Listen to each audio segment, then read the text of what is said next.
Thank you, sir. Hello. I'm not happy to be here today. This is my second time to appear before the board. I pursued every other avenue of communicating. I attempted to communicate with the appropriate administration about masks. I'm sure it's all of our favorite topic. And I had to withdraw my daughter from BISD, and it was very unfortunate because my daughter loves school. She is a very social person. She enjoys coming to school. She looks forward to it. She loves her teachers. When we were considering beginning the school year and what we were going to do in light of the pandemic and the mandates, we decided to discuss with different leaders, and we found that it was unlikely that the mask would be required all year. So we went ahead and enrolled her and started her in school. When she would come home and tell us that she had headaches or that she was dizzy, we just encouraged her and we kept sending her, thinking that at some point the mandates would be lifted. After the governor lifted the mandates, we expected that all the mandates would be lifted. So we sent her to school with no mask. I didn't know any different, and we received a phone call. After the phone call, I brought her a mask and I began discussing with the appropriate administration.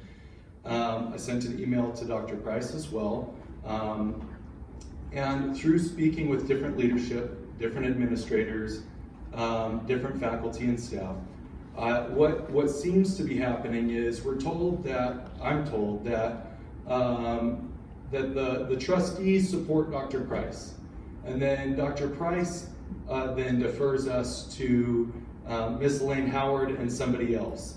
And it's somewhat in a cycle. But I am a taxpayer, and I'm also somebody that has a student that's enrolled who's been having medical issues. And for me to be sent over and over with little to no accountability on who's ultimately making the decision has been frustrating. And because of the heightened medical issues that we have dealt with, we had to pull our daughter from school. We had no other option. In the previous board meeting, the trustees affirmed that distance learning is not the same quality education or same standard as in-person learning. That was publicly said here. So I was either forced to have my daughter sit in front of a computer, which she doesn't do well at, for long periods of time and receive a inferior education, or have her come and she comes home telling me about having headaches and getting dizzy at school, which is also unacceptable. My daughter loves school. She doesn't complain, and she is one of the toughest kids that I know when it comes to pain. So for her to come home and tell me that, and tell my wife that, was very frustrating. We were left with no options. And I would much rather meet with administrators and leaders and help come up with solutions, but that wasn't possible. This was not my fault or my doing to have to withdraw my child. It was your fault and your doing. You all are elected to represent me and give voice and speak and offer counsel to the administrators on what we are thinking, what we are feeling. I recognize that there are people in Bernie that choose and opt for masks. They believe in masks, and that's fine. But I also am in Bernie as a taxpayer and one who provides a child, and I feel like and believe I have not been represented. Following all the comments from those of us who are concerned about masks, nobody said, "We are navigating a very difficult time, please bear with us." Nobody said anything to us. It was almost like contempt and being completely dismissed. And when I got home and I told my wife about it, we were just shocked by the disrespect to us who came out of our own volition, our own time, to stay late on a work night to discuss something at the last opportunity. This is the last place that we have to discuss it, because we're not being heard by those that receive our tax dollars. We're not being listened to by the administration, so the staff and the admin aren't listening. You are the ones we elect to represent us. So when will we be represented?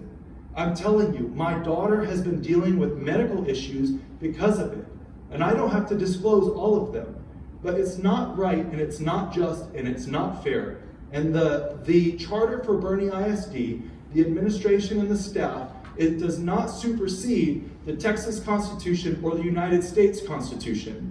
And so in my last comment, I would like to offer, I do not believe from the conduct of this board that anybody behind closed doors says, well, it is not under our authority to overstep these boundaries because those are protected by the United States Constitution and the Texas Constitution. And I would like to be assured that that does happen when y'all go and make decisions that affect our children and our lives. Thank you. We are altering my family's life and my work and our business in order to educate our child while y'all are still receiving my tax dollars.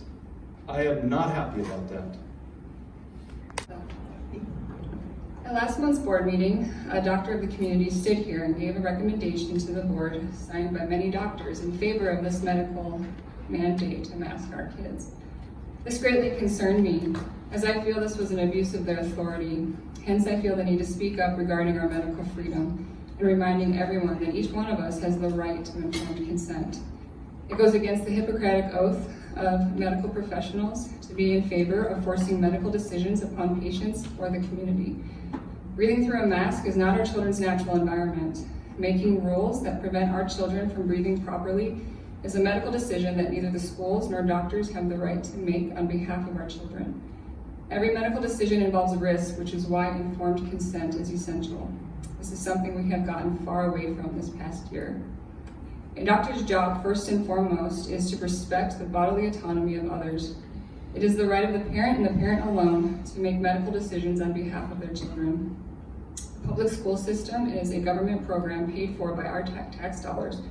Under the Texas Education Code, as well as the Americans with Disabilities Act, the public school system cannot lawfully discriminate and withhold an in-person quality education from any child based off of personal medical conditions while not allowing for any exemptions, which is what this school district has done.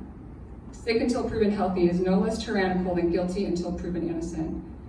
Neither this school board, nor doctors, nor your lawyers can prove that any child walking into our schools without a mask is the cause of spreading a virus. It says so on the mask box. This is nothing more than ritualistic and superstitious behavior. It is abusive to punish our children for noncompliance. It is astonishing what herd mentality has done. I understand that these doctors believe this is what is best for everyone, even though they hold no proof. Their job is to advise, educate, and inform based off of evidence-based science. And under no circumstance is it okay for medical professionals to petition for mandates regarding their beliefs and professional opinions onto others. It is an abuse of authority to disregard an individual's right to choose. Each medical provider that signed the letter has overstepped their bounds in taking such a stance to this school board and supporting medical mandates upon our children. I hope these doctors will recommit to uphold the oath they took and that this school board will do their part to protect the medical freedoms of our children going forward. Regardless of how much time is left in the school year, our children are suffering today and have been for way too long at great cost with no proven benefit. I ask that you please hold a special meeting to address these concerns and put it to a vote to lift this mandate. Thank you. Can I ask you questions? We're not allowed to answer them, sir, during the time. I apologize. It's not our rule. Okay, well then I'll just formulate them in a way to where maybe I'll get a response. First question is, what's going to change in a month and a half that makes masks now all of a sudden optional for summer school students? Why can't we get that same kind of benefit now? I mean, these are questions that I'm sure everybody here is sitting wondering.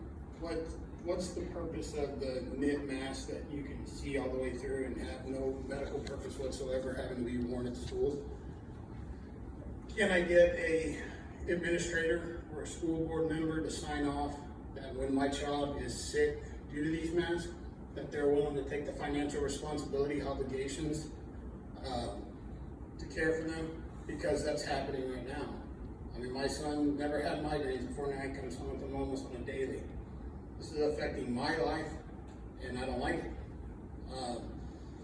It's also affecting his life long term because we don't really know what the long-term effects are going to be of us depriving ourselves of oxygen for long periods of time. And the worst part about it is, when the mask mandate was in place in the state of Texas, the school itself was less enforceful on it than they are now.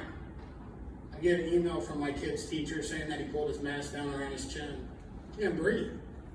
He's got asthma, can't breathe, he has headaches, and I care more about his safety, his day-to-day activity, his health today, versus a disease that has a 99.9999998% survival rate.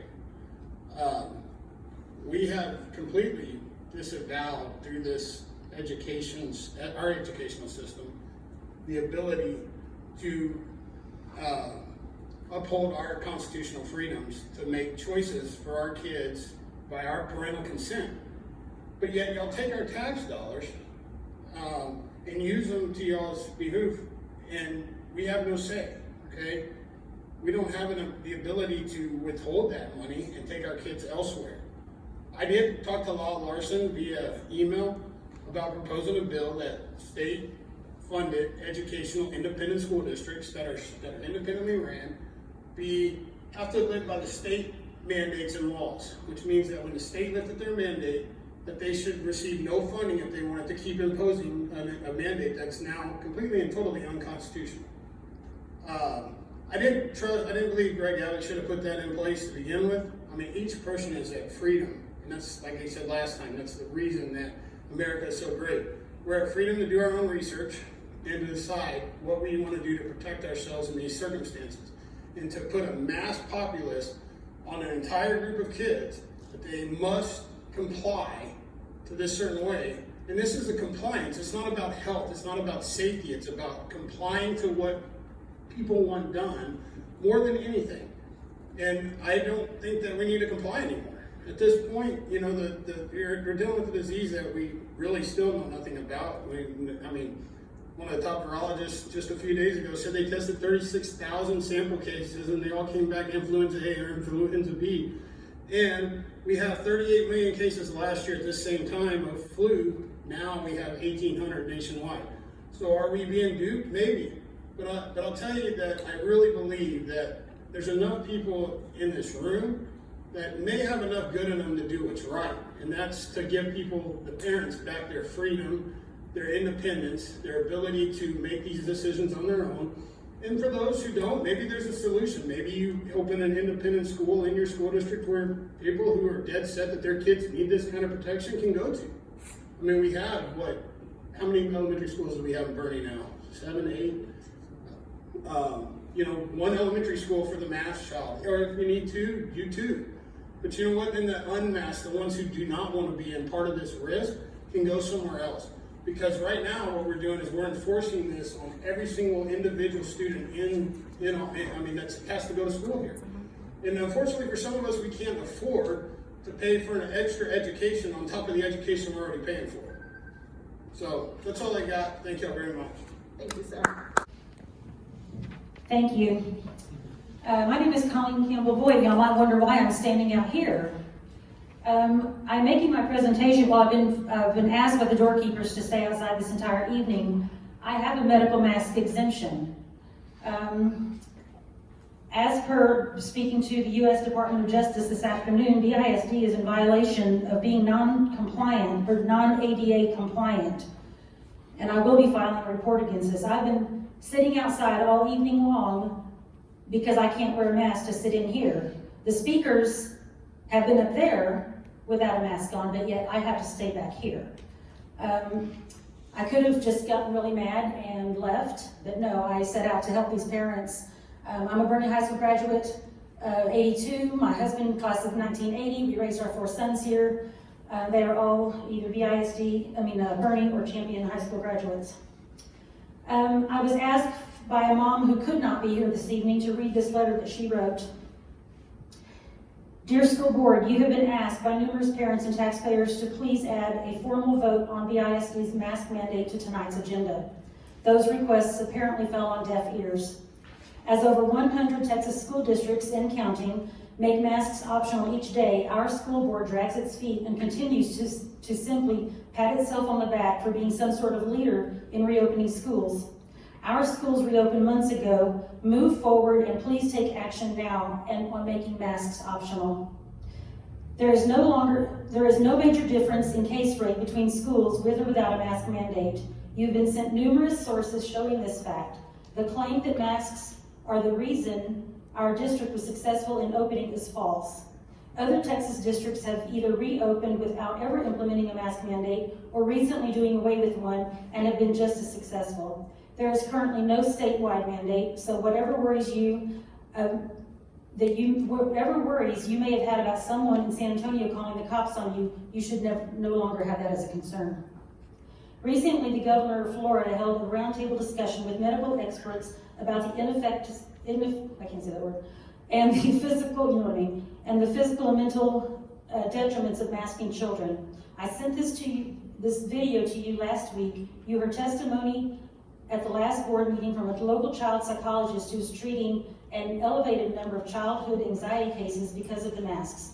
The studies, stats, and numbers are out there and have been sent to you. Why do you and the board continue to ignore the data? Please show our community the scientific studies that you are following that demonstrate masking children in school has lowered the infection rates.